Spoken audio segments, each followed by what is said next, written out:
Hey, I'm Caleb, and I think most of us would agree that music makes a lot of things better, especially parties.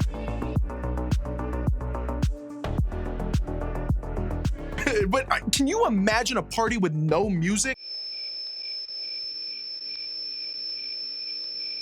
Sure, you can still have fun in a place without it, but music just has a way of keeping the party going. Today, I want to talk to you about a special kind of party, though. The party we're invited into when we choose to follow Jesus with our lives. And what I mean by this type of party is any effort to celebrate, serve, or enjoy others in a way that adds value to life. And God is calling you to be a party starter, to be someone who invites others in to experience the full life God offers us. Sounds pretty great, right? But first, with your group, I want you to take a few minutes and talk about this question. Whether you love music or you don't really care about music all that much, the vibe of a party just doesn't feel right without music sometimes. Most churches typically sing a few songs each week as part of the service. And when music and singing happens at church, we usually call it worship. That simply means to show or express our love, respect, and admiration for God. So when we sing at church, we're using music to express how we feel and what we know to be true about God. And while some of us really connect with God through music, some of us might not, and that's okay. Now, I want you to talk with your groups about this question. While music is a great way to worship God, we might think it's the only way to worship God. That to really connect with and worship God, we need to be singing songs or saying certain prayers. But what if worship is actually more than singing songs or saying a prayer? What if God is a creative God who put creativity in us to creatively worship? To help us out, we're gonna look at something a guy named Luke documented in a book of the Bible called, wait for it, Luke. While Luke never personally met Jesus, he did talk to people who knew Jesus, and he wrote down the stories and experiences they had with him. In the encounter we're looking at today, Jesus was having dinner at the home of one of the Pharisees, a group of religious leaders at the time. The host of the dinner would have been a guy who thought he had all the answers about what it meant to live the right kind of life, do the right kind of things, and worship God in the right kind of way. See, the Pharisees lived by the religious law at the time, but Jesus, well, he came to help people see what truly following God looked like. And even if the Pharisees didn't get it, other people did. Other people, like a woman we're gonna read about today. Take a look at this interaction between the woman and Jesus. When a certain immoral woman from that city heard he was eating there, she brought a beautiful alabaster jar filled with expensive perfume. Then she knelt behind him at his feet, weeping. Her tears fell on his feet and she wiped them off with her hair. Then she kept kissing his feet and putting perfume on them.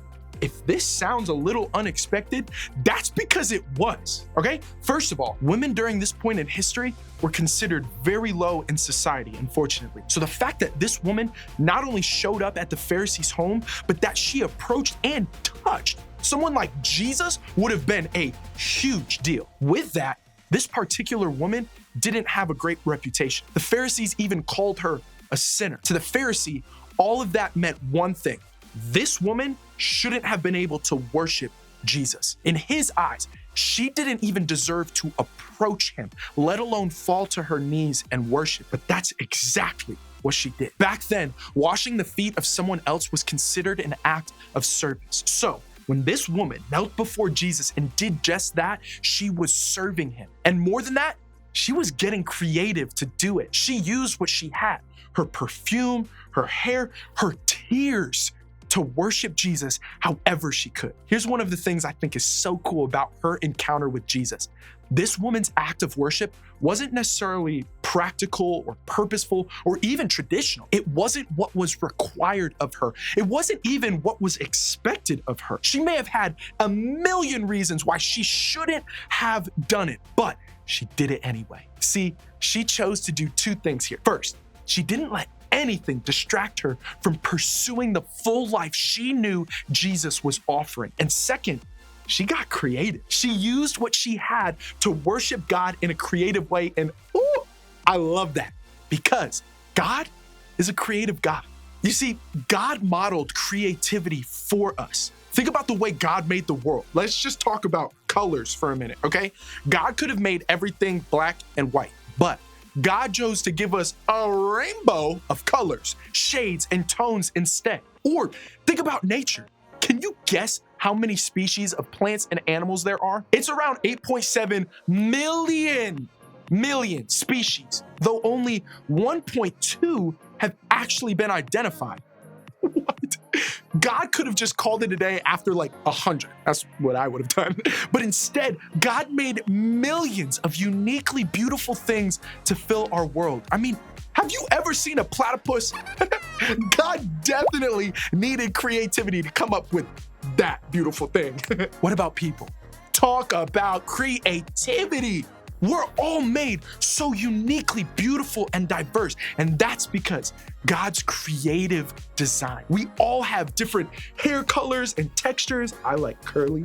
Different skin colors, different heights and eye colors. I mean, the list goes on, and I could talk all day about the beauty God gave us in creation. Think about a sunrise breaking through the darkness or a vibrant sunset.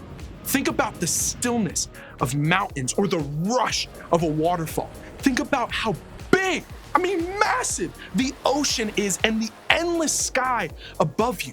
Think about the smell of the flowers or the colors of the leaves on the trees. When you see beauty like that around you, you're seeing the work of a creative God. Take a minute with your group and talk about these questions. I have to think the woman in this story worshiping God in her own unique way was a reflection of the same creative God who made her to do just that. And that's what made her a party starter. Because a party starter understands that there are creative ways to worship God.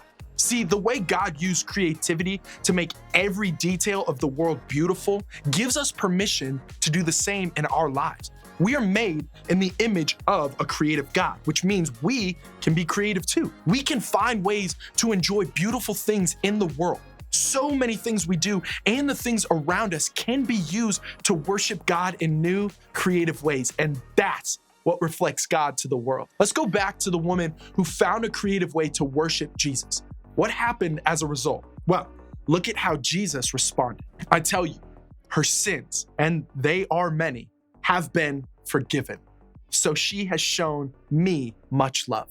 Imagine if this woman had let what she had with her or didn't have with her keep her from worshiping Jesus.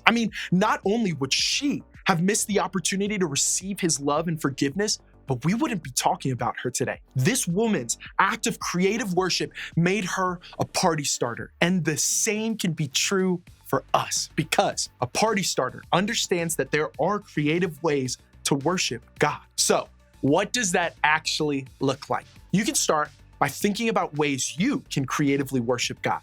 This may be taking a walk in nature, getting up early, I know, crazy, getting up early to watch the sunrise, or appreciating the unique ways God has made every person you encounter.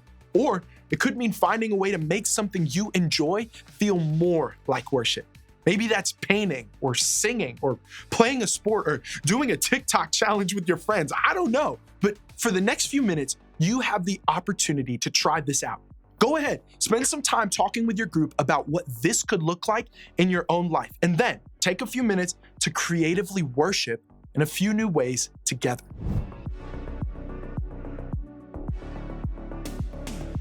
I hope today that you are encouraged after creatively worshiping God in some new ways and inspired to bring that into your everyday life. One way we can do this is by asking the question, where did you see God today?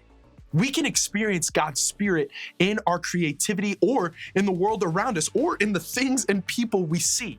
But remember, a party starter understands that there are creative ways to worship God. So find what feels creative and beautiful to you and then worship God doing it.